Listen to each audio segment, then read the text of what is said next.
جی ناظرین welcome back, ایک دفعہ پھر آپ کو خوش آمدید کہتے ہیں پروگرام خبر کی خبر۔ میں ہوں آپ کا میزبان ڈاکٹر بلند اقبال۔ ہمارے ساتھ موجود ہیں آنریبل گورنر سندھ کامران ٹیسوری صاحب، جن سے ہم بات کر رہے ہیں صوبے کے مسائل کے حوالے سے۔ جس طرح بریک سے پہلے کامران ٹیسوری صاحب نے اپنے ایک جواب میں بتایا کہ وہ کن مسائل کا حل چاہتے ہیں کراچی کے حوالے سے۔ کامران ٹیسوری صاحب، اس وقت اگر ہم شہر کی حالت دیکھیں تو ایک طرف تو بارش کی تباہ کاریاں ہیں، دوسری جانب روڈوں کی استر کاری اور ان کی مرمت، اور پھر جو نئے منصوبے اس وقت سندھ حکومت نے جن کا آغاز کیا ہے، جن کو کوشش یہ کی جا رہی ہے کہ بلدیاتی انتخابات سے پہلے مکمل کر لیا جائے، اس کی وجہ سے سر پورے شہر کے اس وقت جو حالت ہے وہ شاید آپ مجھ سے بہتر جانتے ہوں گے۔ سر، ہم اسی طرح حادثاتی طور پہ شارٹ ٹرم یا استر کاریاں اور چھوٹے چھوٹے منصوبے ہی بناتے رہیں گے، یا کبھی کراچی کے لیے کوئی میگا پلاننگ، کوئی ایسی چیز ہو سکے گی جس میں باقاعدہ پلاننگ کے ساتھ شہر کو ماس ٹرانزٹ، پانی، بیسک ایمینٹیز کی سہولیات جو ہیں وہ دی جا سکیں؟ دیکھیں، جو بات آپ کر رہے ہیں پیوند کاری یا میگا پروجیکٹس، تو ظاہر ہے ملنا تو شہر کو میگا پروجیکٹس ہی چاہیے تھا، اور اب تک اس پہ عمل درآمد بھی ہو جانا چاہیے تھا۔ لیکن میں کہتا ہوں کہ آج جس دور سے ہم گزر رہے ہیں، یا لوگ سندھ کی عوام گزر رہی ہے، اگر پیوند کاری بھی ہو جائے نا تو لوگ دونوں ہاتھ اٹھا کے دعا دیں گے۔ دیکھیں، وہ ٹائم اب نہیں ہے کہ لوگ اب یہ سننا بھی نہیں چاہتے کہ آپ کون سے منصوبے لا رہے ہیں۔ لوگ چاہتے ہیں کہ ان کے گھر کے آگے سے کچرا اٹھ جائے، پانی ان کے گھر میں آئے، اور اگر گٹر کا ڈھکنا کھلا پڑا ہے جس میں اس کا شام کو بچہ گر جاتا ہے، اس ماں سے پوچھیں جس کے بچے کو نکالنے کے لیے پورا محلہ کھڑا ہوتا ہے۔ ہم دیکھیں، ہم ان مسائل سے ہی ہٹ گئے نا کہ ہمارے روزانہ کے مسائل کیا ہیں۔ ہم جو ہماری عوام ہے وہ ان مسائل میں گھری ہوئی ہے کہ کسی کا بچہ گٹر میں گر جاتا ہے، کسی کا ایکسیڈنٹ ہو جاتا ہے، کسی کا روڈ ٹوٹا ہونے کی وجہ سے ٹریفک جام ہے، ایمبولینس نہیں پہنچ پا رہی ہے، گھر میں پانی نہیں آ رہا۔ یہ تو ایک بنیادی مسائل ہیں جس کا حل ہمیں نہیں مل رہا۔ اب ہم آتے ہیں کہ منصوبے کون سے ہونے۔ دیکھیں، منصوبوں کی اگر ہم بات کریں گے تو سب سے پہلا تو K4 کا منصوبہ اگر آپ دیکھیں تو آج نہیں تو 10 سال بعد، 5 سال بعد پانی کی کرائسس سے تو ہم نے گزرنا ہے۔ تو ابھی فیز 3 پر ہمیں ہونا چاہیے تھا، اور ابھی ہمارا K4 کا فرسٹ فیز کمپلیٹ نہیں ہوا۔ اسی طرح کراچی میں پچھلے 10 سالوں میں کوئی ایسا بڑا پروجیکٹ ہی نہیں آیا جس سے کراچی کے مسائل کو ہم حل کر سکیں۔ اس پر کام ہونا چاہیے۔ K4 سر کب تک سمجھتے ہیں کہ مکمل ہوگا؟ میں تو کہتا ہوں مکمل، ابھی فرسٹ فیز ہی کمپلیٹ نہیں ہوا تو میں کیسے کہہ سکتا ہوں کہ 3 کیسے ہو جائے گا؟ ہم نے تو 3 فیزز سے گزرنا ہے۔ کراچی میں کبھی سرکولر ریلوے چل سکے گی سر؟ دیکھیں، 93 میں بند کر دی گئی تھی، اس کے بعد اب یہ جو چیف جسٹس صاحب تھے وہاں سے اس کو ہوا سرکولر ریلوے کا پروجیکٹ، تو میں سمجھتا ہوں کہ اس پر بھی کام ہو رہا ہے، لیکن سست رفی کا شکار ہے۔ اور یہ وہ کام ہے جو بیسیکلی کام نہیں ہے، یہ ضرورت ہے اس شہر کی، اس صوبے کی، کہ ہمیں ہر وہ اس نظام میں سے گزرنا ہے جہاں ہم لوگوں کو فیسیلیٹیٹ کر سکتے ہیں، لوگوں کی آسانی کر سکتے ہیں۔ ٹرانسپورٹ کا نظام اگر کسی صوبے میں اچھا نہ ہو تو وہ صوبہ کیسے ترقی کرے گا؟ کسی صوبے میں لا اینڈ آرڈر نہ ہو تو وہاں کون انویسٹمنٹ کرے گا؟ کسی صوبے میں آپ کو لائٹ نہ مل رہی ہو، پانی نہ مل رہا ہو، تو ہم تو بیسک جو سسٹم ہے اس اسٹرکچر سے ہی آؤٹ ہیں۔ سر، کبھی ہمارے شہر کے لیے کوئی میگا پلاننگ ہو سکے گی؟ کیونکہ بحیثیت گورنر آپ سے یہ جاننا چاہوں گا کہ سر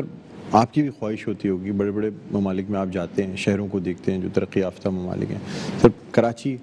پاکستان کے ایکسچیکر کا 70% فراہم کرتا ہے، لیکن بدقسمتی سے یعنی کوئی ایسی پلاننگ نہیں ہو پاتی جو ہم اگلے 20 یا 30 سال کے لیے اس شہر کے لیے کریں جس کے تحت اس کو ڈیولپ کیا جائے۔ کیا کہیں گے سر؟ دیکھیں، میری ایز وفاق کے نمائندے پرائرٹی میں سب سے پہلے کام ہی یہ 2-3 ہیں کہ ہمیں ایک تو فوری ہم کیا کر سکتے ہیں، جس کو کہتے ہیں نا کسی بھی ہاسپٹل کی جو ایمرجنسی ہے وہ اس کی ٹریٹمنٹ کیا کر سکتی ہے۔ تو فوری ٹریٹمنٹ کے لیے تو جیسے میں نے آپ کو کہا، اگر کہیں پیوند کاری کرنی ہے، گٹر کا ڈھکنا بند کرنا ہے، لائٹیں لگانی ہے، تو یہ تو ایک پہلی پلاننگ ہے۔ سیکنڈ، ہمارا جو میرے ذہن میں چیز ہے اور میں چاہتا ہوں کہ اس کے اوپر عمل درآمد ہو، وہ ہے لانگ ٹرم پلاننگ کہ پاکستان میں جس طرح آگے ہم یہ دیکھتے ہیں کہ دنیا کس طرف جا رہی ہے اور پاکستان کہاں کھڑا ہے، پھر ہم نیچے آتے ہیں تو ہمارا صوبہ کہاں کھڑا ہے، وہاں ابھی ہمیں شہر کے اور صوبے میں ماسٹر پلان جو ہے نا وہ سب سے پہلے بنانے کہ اگر آج 2023 میں ہم ہیں تو 2050 میں ہم کہاں کھڑے ہوں گے۔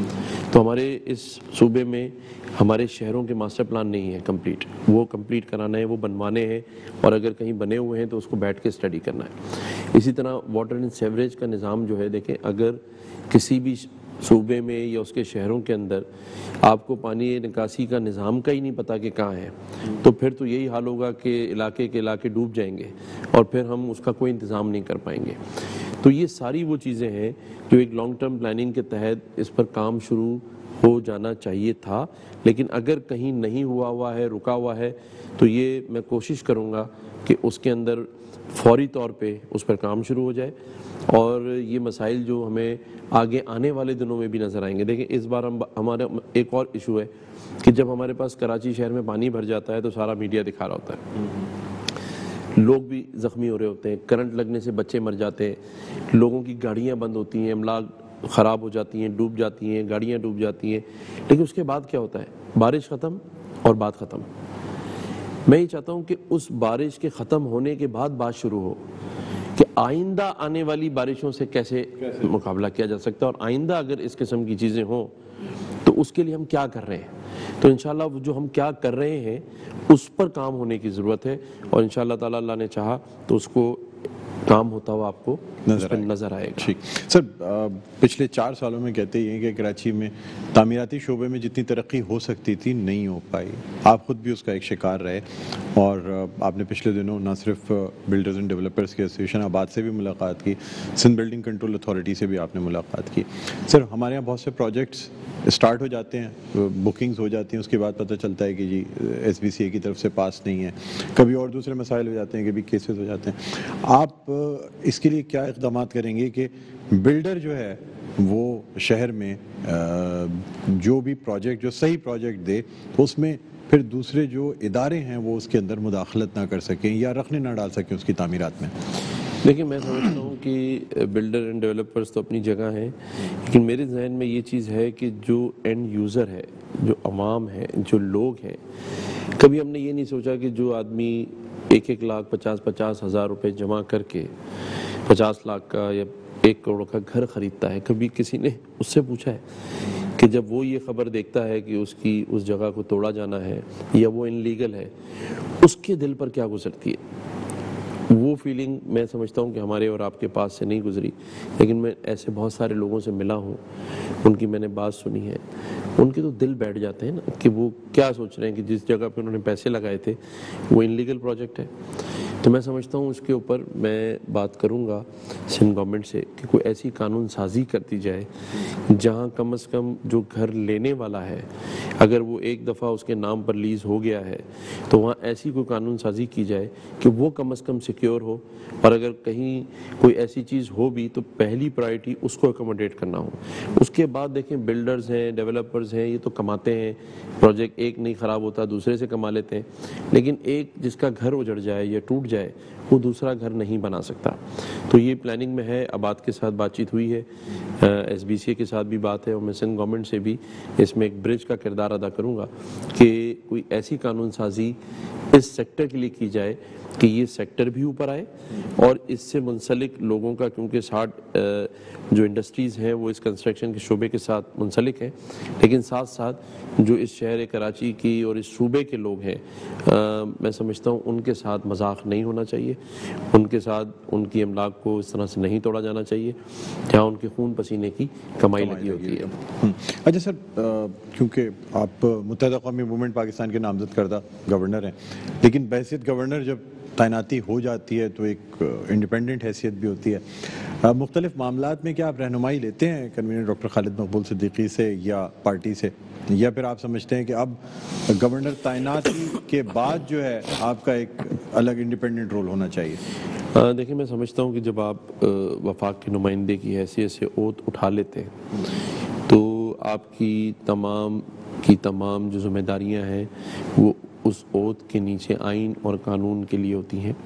وہاں کسی بھی پارٹی کے لیے یا ذات کے لیے نہیں ہوتی۔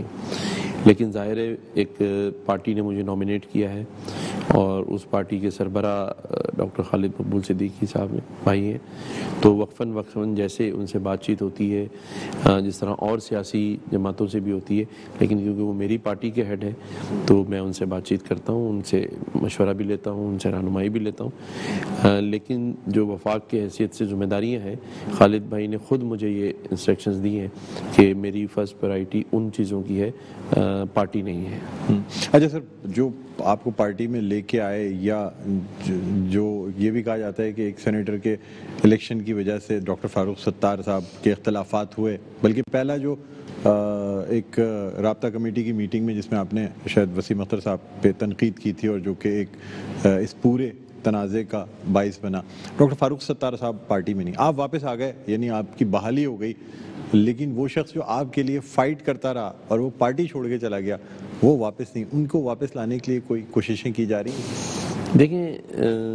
فاروق بھائی سب کے بھائی ہیں اور میرے بھی بڑے بھائی ہیں، لیکن کچھ چیزیں میں نے یہاں تنظیم میں سیکھی ہیں، میری بھی بہت ساری غلطیاں، کوتاہیاں اور خامیاں ضرور رہی ہوں گی اور ہیں، لیکن اس تنظیم کی سب سے اچھی بات یہ ہے کہ یہاں وہ لوگ بیٹھ کر فیصلے کرتے ہیں جن کو شاید کسی اور سیاسی پارٹی میں وہ ہوتے تو یہ اختیار بھی نہ ہوتا کہ وہ اس پہ بات کر سکتے ہوں۔ تو میں سمجھتا ہوں MKM کی جو رابطہ کمیٹی ہے وہ ایک با اختیار رابطہ کمیٹی ہے، اور میں نے خود دیکھا ہے کہ وہاں اگر آپ اپنی بات ٹیبل پر رکھیں تو وہاں موجود ہر آدمی اپنی رائے دیتا ہے، اور جب سب کی رائے سے اتفاق کر لیا جائے یا میجورٹی اتفاق کر لے تو وہ فیصلہ ہو جاتا ہے۔ تو میں سمجھتا ہوں ڈاکٹر فاروق ستار بھائی کا ایشو جو ہے وہ رابطہ کمیٹی میں موجود ہے، ڈاکٹر خالد مقبول صدیقی بھائی نے اس کے اوپر بات چیت کی بھی ہے، اور جو بھی فیصلہ رابطہ کمیٹی کرے گی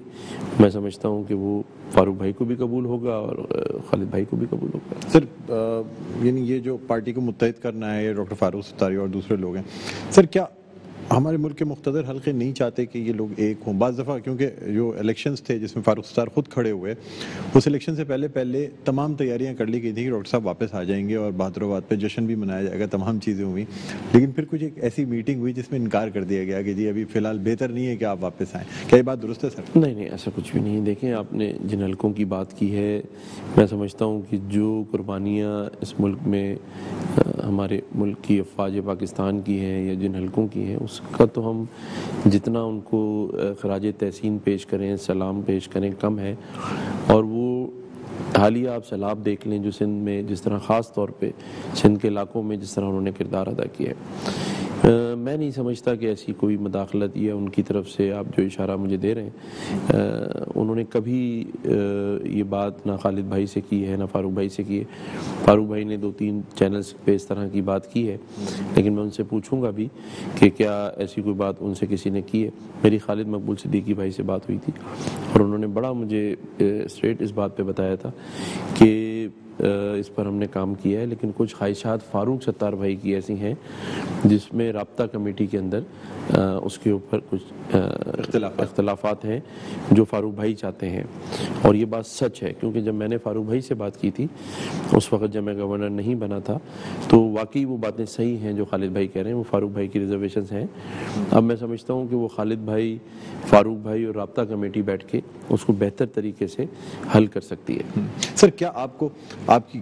بحیثیت گورنر تعیناتی کا ایک مقصد متحدہ قومی موومنٹ کے مختلف دھڑوں کو متحد کرنا ہے؟ کیا یہ بات درست ہے؟ جس وقت آپ کی تعیناتی ہوئی اس وقت سب سے پہلی بات یہ بھی کہی گئی کہ متحدہ قومی موومنٹ کے مختلف دھڑوں کو ملایا جائے گا اور اس پارٹی کو مضبوط بنایا جائے گا، کیا یہ بات درست ہے؟ دیکھیں، آپ نے اپنے انٹرو میں بھی یہ بات کی تھی کہ مجھے سب سے پہلے کچھ لوگوں نے مبارکباد دی، تو میں سمجھتا ہوں یہ تو بہت خوش آئین ہے کہ کراچی میں موجود سیاسی جماعتیں اور سندھ میں موجود جو سیاسی جماعتیں، مطلب میں تو سب کو ایک ہی سمجھتا ہوں کہ ہم سب سندھ میں رہتے ہیں اور اپنے اپنے شہروں میں، اپنے اپنے ولیجز میں رہتے ہیں، لیکن اگر آپ بات کریں خصوصاً کراچی کی سیاسی جماعتوں کی تو یہ تو خوشائن بات ہے کہ سب نے اس کو ویلکم کیا، اور میں نے شکریہ بھی ادا کیا ہے ہمیشہ سب کا، کہ اور میری پارٹی نے بھی ان جماعتوں کا شکریہ ادا کیا۔ لیکن MKM پاکستان ایک ہے، اس کا نشان پتنگ ہے، اور میں سمجھتا ہوں کہ اس کو مضبوط کرنے کے لیے جو بھی شخص آگے آئے گا، پہل کرے گا. میری خالد مقبول صدیقی بھائی سے کئی دفعہ اس ٹاپک پہ بات ہوئی اور اس کی مثال میں بھی موجود ہوں. ایم کیو ایم کی رابطہ کمیٹی اور ڈاکٹر خالد مقبول صدیقی بھائی اس کو ویلکم کریں گے. اچھا سر، جو اختلافات رہے، میں تھوڑی سی اس لیے بھی بات چاہ رہا ہوں کہ دیکھنے والوں کے جو ذہنوں میں سوالات تھے ان کے جوابات آپ سے ڈائریکٹ مل جائیں تو اس سے بہتر اور کچھ نہیں ہو سکتا. پارٹی میں جن لوگوں کا آپ کے نام پہ پہلے بھی اختلاف رہا اور اب بھی کچھ لوگوں کا اختلاف ہے جو کہ اپنی رائے کہیں نہ کہیں ظاہر کرتے رہتے ہیں، ان کو بھی منا لیا جائے گا یا ان کے اختلاف سے کوئی فرق نہیں پڑتا پارٹی کو؟ اگر دیکھیں، دو تین ممبر اگر اختلاف میں آپ سے یہ ضرور کہوں گا کہ منصب اللہ تعالیٰ عطا کرتے ہیں. مجھے اللہ تعالیٰ نے 12 ربیع اول والے دن اس منصب پر بٹھایا ہے. میں نہیں چاہتا کہ میں کسی بھی قسم کی کنٹروورسی یا جو بھی باتیں میرے لیے کی گئی ہیں مختلف سیاسی جماعت اور ایک خاص جماعت کی طرف سے، اس کا میں جواب دوں. میں چاہتا ہوں کہ جواب آنے والے 1-2 مہینوں میں میرا جو کام ہے وہ دے، اور جو میں کرنے جا رہا ہوں یا جو میں سوچ رہا ہوں اور جس میں اللہ تعالیٰ میری مدد کرے گا کہ اگر جو چیزیں ہم سوچ رہے ہیں ایز اے ٹیم، ہم اگر وہ کام کی امپلیمنٹیشن کروا لیتے ہیں تو یہ میرا ضرور آپ سے وعدہ ہے کہ اس کاموں کا جو جواب ہوگا تو وہ جو سارے لوگ جن کے بارے میں آپ کہہ رہے ہیں کہ فرق نہیں پڑتا، وہ خود آگے آ کے کندھا بھی تپتپائیں گے، مبارکباد بھی دیں گے انشاءاللہ تعالی. بالکل. سر، بانی لندن کا کوئی کردار دیکھتے ہیں پاکستان کی سیاست میں؟ دیکھیں، یہ سوال تو میرے خیال سے جب سے میں نے پارٹی جوائن کی ہر بار ہی ہوتا ہے. ہر آدمی یہی سوال کرتا ہے اور ایک ہی جواب ہوتا ہے کہ میں تو ایم کیو ایم پاکستان کو جوائن کر آیا تھا ڈاکٹر فاروق ستار صاحب کی پارٹی کو. اس کے بعد ڈاکٹر خالد مقبول صدیقی بھائی آج کنوینئر ہیں اور پوری پارٹی ان کے ساتھ متحد ہے اور ہم انہی کے ساتھ ہیں اور ایم کیو ایم پاکستان کے ساتھ ہیں. لیکن آپ کوئی رول نہیں دیکھتے پاکستان بار بار؟ کیونکہ سر اب کچھ افواہیں اب جان بوجھ کے اڑائی جاتی ہیں یا مجھے وائرل ایم کی کیو ایم پاکستان میں کوئی ایسا رول نظر نہیں آیا، نہ کسی سے میں نے سنا، نہ کسی نے مجھے بتایا، اور اس لیے میں اس کے بارے میں کوئی بات نہیں کہہ سکتا. لیکن اتنا مجھے پتا ہے کہ خالد مقبول صدیقی بھائی کی قیادت میں ایم کیو ایم پاکستان کے ساتھ کھڑی ہے اور پاکستان کے مفاد میں پاکستان کی ترقی میں کام کر رہی ہے. ٹھیک. سر، یہ متحدہ قومی موومنٹ پاکستان بہادر آباد تک ہی محدود رہے گی یا پرانا جو مرکز تھا وہ ملنے کے کوئی چانسز ہیں؟ وہ پرانے دفاتر کھلنے کے چانسز ہیں؟ پرانے جو کارکنان تھے ان کی واپسی کے کوئی؟ دیکھیں، الحمدللہ جو گورنر بننے سے پہلے جب میں ڈپٹی کنوینئر تھا تو آخری میٹنگ میں نے پارٹی کی اٹینڈ کی تھی. میں بہت ہوپ فل ہوں کہ جو پلان ڈاکٹر خالد مقبول صدیقی بھائی کا ہے اور جس طرف وہ ایم کیو ایم کو لے کے جا رہے ہیں، میں سمجھتا ہوں آنے والا دور جو ہے وہ ایم کیو ایم پاکستان کا ہوگا. اور یہ میں بڑے وثوق سے کہہ رہا ہوں کیونکہ جو پلان ڈاکٹر خالد مقبول صدیقی بھائی کے پاس ہے اور جس طرح وہ سوچ کر آگے لے کے چلنا چاہ رہے ہیں تو آئندہ آنے والے دنوں میں آپ کو ان کے تمام دفاتر بھی کھلے ہوئے نظر آئیں گے اور ایم کیو ایم کی جو پالیسیز ہوں گی، جو لوگوں کے ساتھ ان کا کنڈکٹ ہوگا یا جو بلدیاتی الیکشن جیت کر لوگوں کو ڈیلیور کریں گے، جو پالیسی مرتب کی گئی ہے، تو میں سمجھتا ہوں کہ انشاءاللہ بلدیات بھی اور پھر جنرل الیکشن میں جو ایم کیو ایم سے سیٹیں چھینی گئی تھیں وہ ان کو واپس ملیں گی کام کی بنیاد پہ. اب کیونکہ بحیثیت گورنر سندھ میں کیونکہ وفاق کا نمائندہ ہوں تو اب سیاسی معاملات میں میرا اتنا عمل دخل ان کے ساتھ نہیں ہے. آگے کی پلاننگ ظاہر خالد بھائی کے پاس ہوگی تو اس پر وہ بہتر زیادہ آپ کو بتا سکیں گے. ٹھیک. اب سر، ابھی آپ سے بلدیاتی انتخابات کے حوالے سے پلس جو ایک سیاسی ایڈمنسٹریٹر کے حوالے سے بھی بات کی جاتی ہے اس پہ بھی بات کریں گے، پھر قومی سیاست جو لانگ مارچ ہو رہا ہے اس حوالے سے بھی بات کریں گے. ایک چھوٹا سا وقفہ، وقفے کے بعد دوبارہ آپ کی خدمت میں حاضر ہوتے ہیں. کہیں نہ جائیے گا، دیکھتے رہیے پروگرام خبر کی خبر.